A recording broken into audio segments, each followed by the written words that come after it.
Yeah, sure. What's up, everybody? Welcome to the Skype group video call. Brandon Graham joined alongside the one and only Ken Block. Ken, thanks for stopping by. Happy to be here. We are here at the Athletes Lounge, and we're really pumped on this, where fans get the chance to come and interact with Ken, and we happen to have some on the line right now, so let's just introduce them real quick. We've got John from Maine. What's going on, John? Hey, good to see you guys. Right back at you. We've also got a couple guys from the UK. We got Scott. How are you, Scott? How's it going, guys? Great. We also got Chris. It's cracking, Chris. Good morning. Good morning, everyone. Yeah, good morning from the UK. And we've also got Darren from Florida. What's up, Darren? What's up, guys? Good to have you along. And then also calling in from Dallas, Texas, Mackenzie. How are you? I'm good. How are y'all? Y'all, we're fine. So we're out here for X Games Los Angeles. Ken, I know you've got a very busy schedule. Tomorrow you got Gymkhana GRID, and then, of course, Rally on Sunday. Yeah, Rally Cross. So Rally Cross, yeah. So just talk to us about this weekend. Obviously, this is the last one in L.A., but it's pretty rad that we get to see Gymkhana GRID for the first time on the X Games stage. Yeah, it's quite surreal for me. I've been doing the Gymkhana thing for many years now, but to actually go back and have it as a competition is something I've just wanted to do for a long time. I only get to do the competition side of that every once in a while, but now all of a sudden to have it in X Games, really like a dream come true. On top of that, being able to do Rally Cross again here is, obviously very good. I've done pretty well this year, although I keep getting smashed in the first corner, which has kind of ruined my results, but I qualified first in the last two events, so looking to hopefully try and get a gold this weekend. Sweet. So hopefully it'll be very good. It is kind of a bummer though that this is the last LA event though. I'm a Southern California boy, so every time I get to come back here, it's like coming home. So a lot of family and friends in this area, and always a good time. So it's cool that it's going to Austin. I'm really going to enjoy that, but kind of bummed that we're not going to be coming back here. Well, let's open it up to our panel. Let's throw out some questions here. We'll begin with John. John, who I know you're pretty familiar with. You may have been racing with not that long ago. Yes, sir. John, take it away. Thanks. Ken, congratulations on your win at New England Forest Rally. Thank you, John. And your blistering time on the Concord Pond stage. Yeah. I can't imagine what that was like. I think I was a minute slower than you and Alex, so I'm trying to wrap my head around that. It was a good time. I bet it was. One of my questions for you is, I'm a little bit older than you are, and I know that you're so active. I just wanted to know what your fitness program is like for your busy schedule. Because I rode dirt bikes for so many years, and I was around guys like Ricky Carmichael and Jeff Emig, and even around like Danny Way and Travis Rice, those types of guys that I've seen how they trained and what they did over all these years. So when I started to become more serious with the rally stuff, I really focused a lot on training and making sure that I could be the best that I could be in the car. So I've done a couple different trainers over the years as I was going through rally, but most recently I've started working with a guy named Kit Cope, who's a 4-time world champion Muay Thai kickboxer, and he's also competed in the UFC. And the thing for me is I don't need to be big and strong, have big muscles to drive a race car. What I need is quickness and mental agility, and I need to be able to use my whole body very quickly to react to things. So I love the kickboxing. I don't actually hardly lift any weights anymore. It's mainly just all kickboxing, and I absolutely love it. I've loved martial arts since I was a little kid, but never had the opportunity to do any of it. So to have a guy like Kit Cope, at my disposal at all these events to train anytime, it's actually really amazing. So do you literally on site just sometimes put out the mats and just get a grapple on? No, I don't grapple. It's all kickboxing, so it's all striking, kicking, knees, that type of stuff. So there's times like when we're getting ready for like a rallycross final where we'll go in the motorhome and do like 10 minutes of striking. Amazing. Yeah, so we have certain routines and stuff that we do for quickness and mental clarity, all that sort of stuff. And then other than that, events like this, like I trained with him for about an hour last night from like 7:30 to 8:30, and then he helps me during the day, making sure I'm eating the right stuff, Yeah. that type of thing. So it's been a really big help. All right. Because I'm getting a little older, John. Yeah. What you mean? Thanks, John. We'll bounce back to you in a moment, but let's keep it going. Let's go to Scott. You got a question for Ken? Yeah, I have. Hi, Ken. How's it going? Very good, Scott. I've got a question. You raced against a lot of people in rallycross, and there are a lot of great rally and rallycross drivers over the years that you know of have gone by and raced now or raced before. If you could imagine yourself in a race between yourself and some great rally and rallycross legends of past and present, who would you have make up your ultimate X Games rallycross grid and why? That's an interesting question. And I would have to say that I've actually raced two of the first people that I would actually put in that list. One being Colin McRae, who I raced twice, and the other being Sebastian Loeb, who is statistically the greatest rally driver of all time. So, I'm very lucky that X Games has had such a big draw over the years, and we've had these sort of names there. And racing in the WRC, it's been great racing people, like Mikko Hirvonen and Jari-Matti Latvala and Sordo, all those guys. I've really enjoyed that. But coming to the X Games and doing this closed course type stuff, and being able to race someone like Sebastian Loeb and being actually I beat him in qualifying last year, and then actually came just second to him in the final event. So. It's been a dream come true to kind of race in those situations, and especially Colin. I mean, the dude was such a legend, and to be able to race him twice and actually force him into rolling his car, I think in 2007 or 2008, it's just amazing, dream come true type stuff. Awesome. Great. Pretty cool. Thanks. I also want to mention that Scott and along with Darren were contest winners to get the chance to speak with you as well. So I want to congratulate them for their creative questions that got them there. But we'll bounce over to Scott's UK counterpart, Chris. Chris, what do you got for Ken? Hello. What's up? Well, one thing that I've always noticed that you certainly seem to have an affinity with your little Fiesta.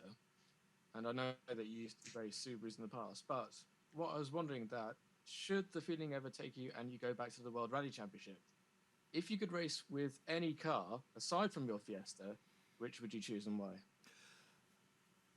Any time period? Contemporary, yes. Yeah, I mean, I'm such a huge fan of the Group B era, and the RS200 is by far one of my favorite cars in the entire world. So if I could go back and race in the Group B era with the RS200, that would absolutely be the thing I'd want to do. So hopefully you wouldn't have gained the moniker of something like Colin McCrash, like you did. Yeah. No thanks. Thanks, Thank Chris. you very much. We'll move on to another one of our contest winners, Darren. Darren, what do you got for Ken? My question was about that helmet that got stolen in Vegas. Do you still think about that? And if it wasn't stolen, would you still be wearing it, or would it be on display somewhere? That was actually a really big bummer that lost that helmet. It's really unfortunate that sometimes with motorsports that people break into our trucks and steal our equipment, and it happens literally, once a year, once every couple of years. And recently we were just at an event, and a fan literally walked in the back of our trailer when no one was looking, grabbed a fender, then proceeded to walk around through the pits and then get in line, and he had me sign it. And I had no idea that he had actually stolen it out of our truck. And someone noticed, one of my team guys noticed that it was unused. No Do you know what I mean? way. If it was something that had fallen off my car, you would obviously notice it had been used, but they noticed it was unused and looked in the trailer, saw it was stolen, and chased him down and got it back. And it's just a bummer that people just feel that, like, because we're a race team, that all this stuff comes for free or whatever, and they just feel like they can steal it. And it's really a bummer to see that sort of attitude, and it makes it kind of difficult sometimes. Well, next time someone breaks into your trailer, they'll find you in there kickboxing. And I don't see that happening again. Well, I believe in karma, so. Yeah,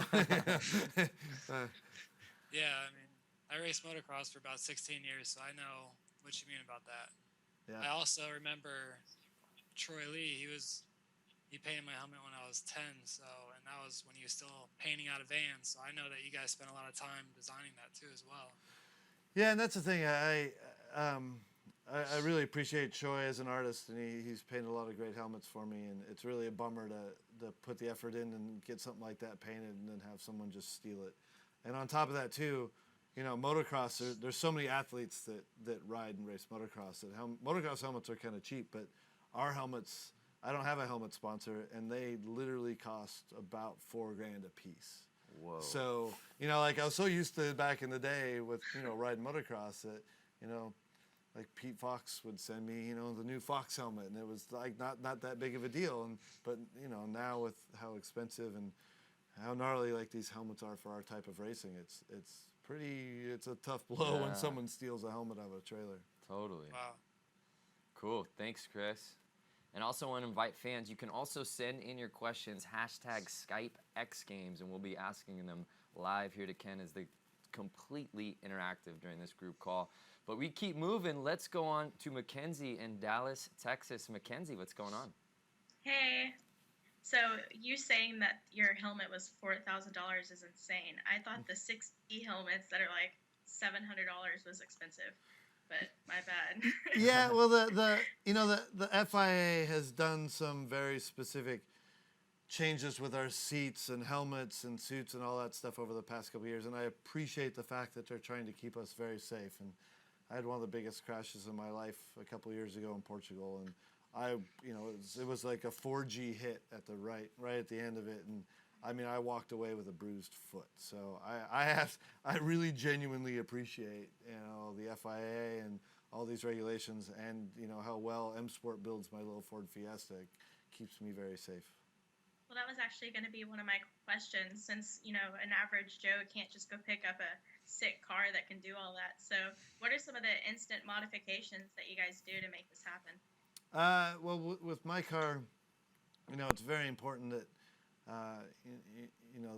the engine obviously has to produce the horsepower to do these various things that I do, and all three of the things that I mainly do, from stage rally, Gymkhana, and rallycross, are all very, very uniquely different, and all have completely different setups. So the engine and the horsepower is very specific, like I said, to what we're doing. So depending on what you're interested in doing, a stage rally is probably the easiest thing to get into with a car like that. But on top of that, the roll cage, if you're out racing anywhere, the roll cage is very, very important. On top of that, all the other safety equipment from, the seats, fire extinguisher type stuff. And then on top of all that, the all-wheel drive systems that we use for, all the racing that I do. But there's also various different ways that you can start in rally, from the grassroots type setups of a Fiesta R2 that is a nice little two-wheel drive car that it takes minimum modification to go out and then race in championships like the Rally America Championship. So there's lots of different avenues. It all depends on sort of what the interest level is and how much money wants to be spent. Awesome. Thank you. Cool. Yep. Thank you, Mackenzie. We just had a question come through on social from Tom Hall.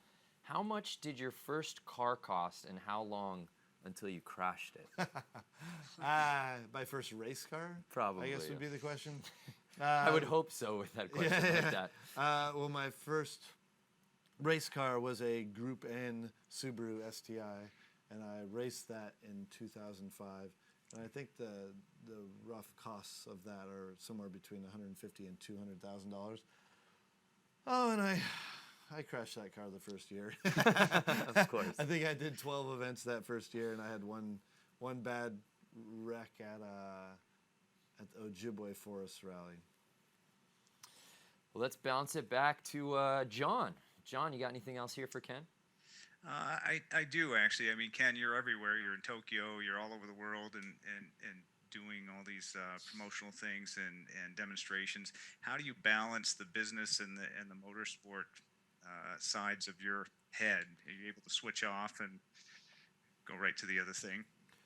Yeah, It's actually quite difficult. I mean, not only all that you mentioned, the racing and the business side, but also I have a wife and 3 kids. So That's right. it's that's the most important side to me. So I'm very lucky though that my wife is very into rally and what I do, and she's happy to bring along our 3 kids to almost every event that we do.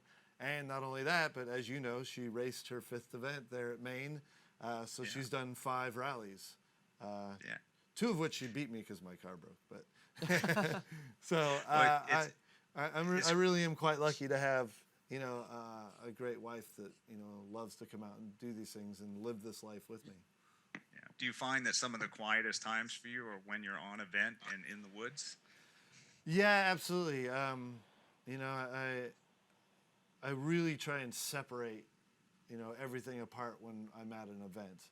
So, when I'm involved in an event, I try and turn the phone off and don't look at emails and really focus strictly on what I'm doing, because if you're not completely focused, you're not going to do the best you can do. So sometimes it's hard. It's a tough switch to switch everything else off and just focus on one thing. But I've really found that doing that really benefits me, performance-wise in a huge way.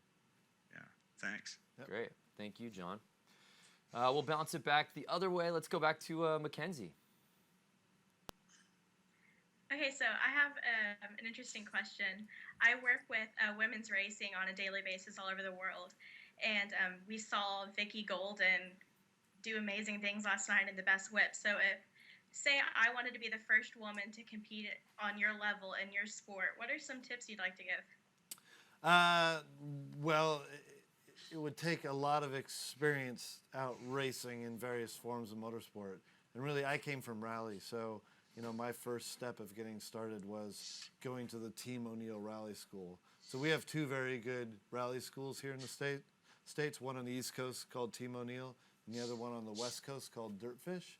So really learning how to drive on loose surfaces in front-wheel drive cars, rear-wheel drive cars, and all-wheel drive cars is just an amazing way to start. But all the guys that I compete against all have years and years of experience. So really, you got to start somewhere. Stage rally is a great place to start because you get so many miles in to go out and drive and get experience in a car. But really, it just takes experience and years of driving to develop your skills to get up to those levels. Awesome. Cool. Let's head back to the UK. Scott, what do you got for Ken? Yeah, I got a couple of questions. The first one was, as far as I can remember, the number that you've always used to race is number 43, and I wanted to know, why did you choose number 43? Is it something that's lucky? Is it something that's synonymous with you? Why choose 43? That's a good question. I have just liked that number since I was a kid, and there wasn't like a particular driver or anything that I really liked. It was just a number that I really liked, and I used it on my dirt bikes for years as a kid.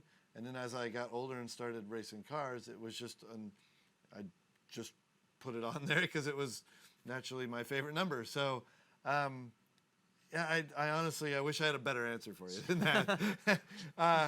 One funny thing, though, is that with DC, D is the 4th letter of the alphabet and C is the 3rd letter of the alphabet. Come on. And just pure, No absolute way. pure coincidence. Absolute pure coincidence. I wish there was some, like, smart brainchild to all that, but there just isn't. Amazing. All right, cool. I got something else as well. I know, of course, recently you've been very heavily involved with Codemasters and the Dirt series of games, which of course was the franchise led by the late great Colin McRae.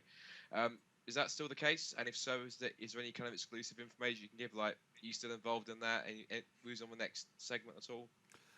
You know what? I really enjoyed that relationship working with them. To be involved with something that came from Colin has just been very cool. And it was really tough going from, his big involvement to it, and then him passing away, and then them kind of leaning on me more and more to help make the game grow. And it was sort of a bittersweet type thing that I've been playing, rally video games since Sega Rally Championship came out in Japan. I just happened to be in Japan when that game came out and spent like $200 in a weekend playing it. It's literally $200 because it was like $4 a game at that time. Yeah.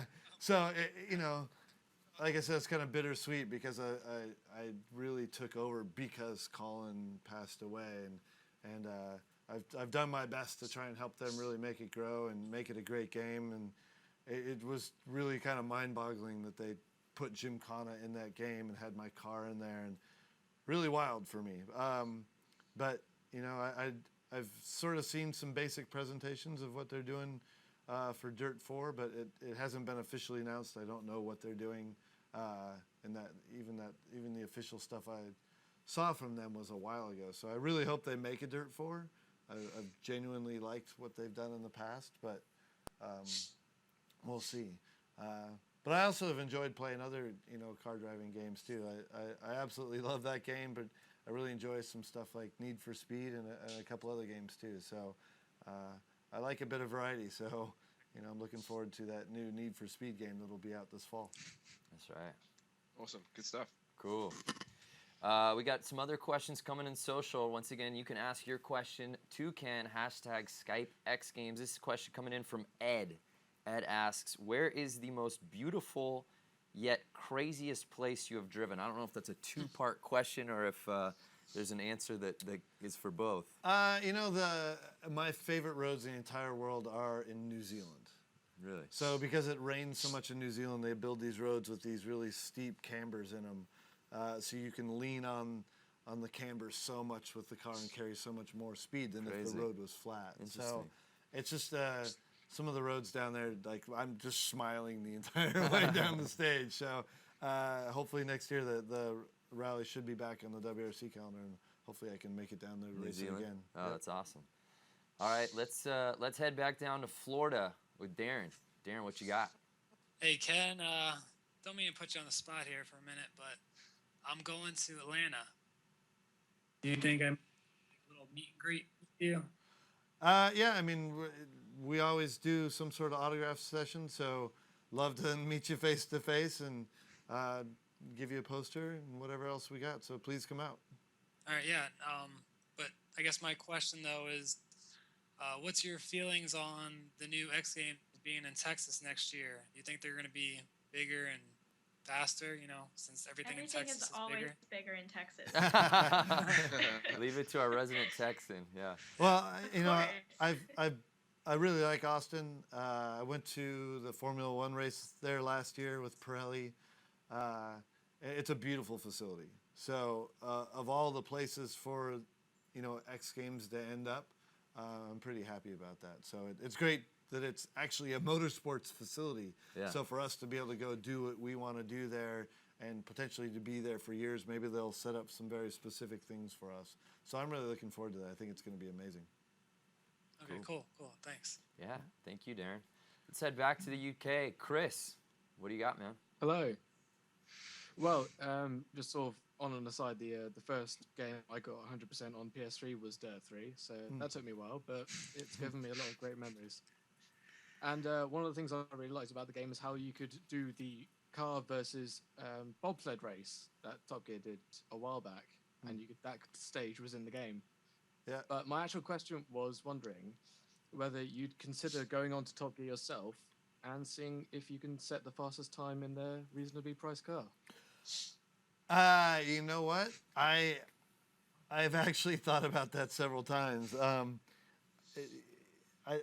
Because they do it, you know, mostly with the Formula One guys. They don't usually have other drivers besides like Formula One drivers on there. It would be interesting for me to do it. I'd hate to be compared to a Formula One driver because they are so specific and so good at circuits, where I'm more of a rally type guy. But I'd love to see how I compare in that. It'd be really fun for me to try.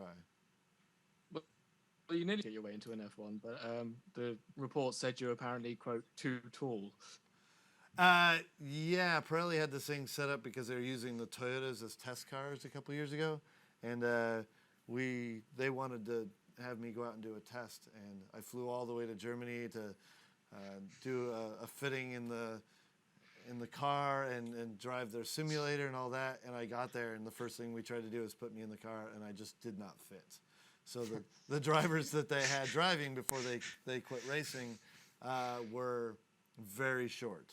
So I could probably fit in someone like Jensen Button's car, but there was no way I could fit in those Toyotas. So the only good part about it, though, is I got to play in their $1 million simulator for about 4 hours, which was mind-boggling. It was so fun. But other than that, I hope that someday turns out that I get to drive one of those cars.